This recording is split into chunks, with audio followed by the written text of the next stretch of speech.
Hello, dear subscribers. I have some new tips and tricks for the iPad that will help you make the most out of it efficiently. The Control Center allows you to quickly adjust settings on your iPad. To access it, swipe down from the top right corner or hover the cursor over the same corner. Here, you can modify essential parameters such as volume, brightness, Wi-Fi, Bluetooth, and more. Audio playback control is convenient thanks to the Now Playing widget. You can also change the playback location, for example, from the iPad to headphones or MacBook. Rotation lock is handy during presentations. In addition to rotation lock, you'll find a screen mirroring feature that lets you wirelessly mirror your iPad's display to devices like a MacBook or Apple TV. It's perfect for showing something to a group of people. You can go to the Settings Control Center and add additional features, home controls, Apple TV, and more. In the Control Center, you can adjust a variety of quick settings, and pressing and holding each of them provides additional functions. By holding the timer icon in the Control Center, you can set the time, which is useful for quickly setting the timer to start.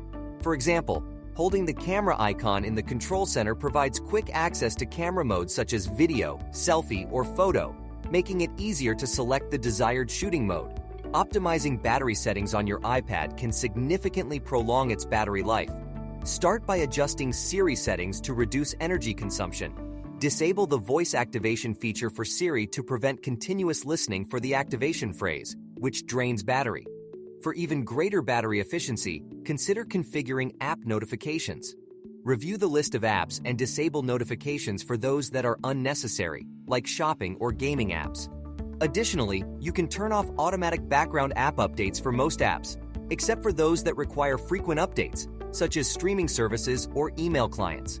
These adjustments will help extend battery life and minimize distractions from notifications. Limited access. This feature allows you to restrict the functionality of your iPad when passing it to others. You can enable limited access by going to Settings, then to the Accessibility section, and scrolling down to the General section.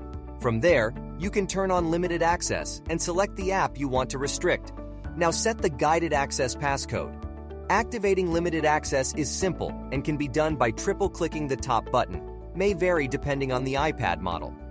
Once activated, the user can only interact with the selected app and cannot access other apps or features without entering a password. Within limited access, you can configure restrictions. For example, you can choose to allow or disallow control of certain functions, such as volume control using physical buttons. This allows you to customize restrictions depending on the situation, such as allowing volume control for a child using the iPad on a plane but disabling it for other scenarios. Let's explore the display settings on the iPad. It boasts an excellent display, crucial for viewing and creating content. There are ways to customize and optimize it. Go to the Settings app and find the Display and Brightness section. Here, you can switch between light and dark mode. I prefer using both depending on the time of day. You can also set up a schedule for automatic switching between them. Additionally, in this section, you can adjust the brightness. Disabling automatic brightness may increase battery life, but I recommend keeping it on for longer usage. For editing photos in Lightroom, you can temporarily disable the True Tone feature for more accurate color representation. There's also the Night Shift mode, which reduces the amount of blue light for more comfortable reading in the dark and helps avoid sleep issues. Don't forget to set up automatic screen lock as well to save battery and prevent screen damage. If you go to Settings, navigate to the Accessibility section, and find the shortcuts for accessibility features, you can choose what triple pressing the power button will do, such as adjusting display settings, activating color filters, or bringing up the keyboard.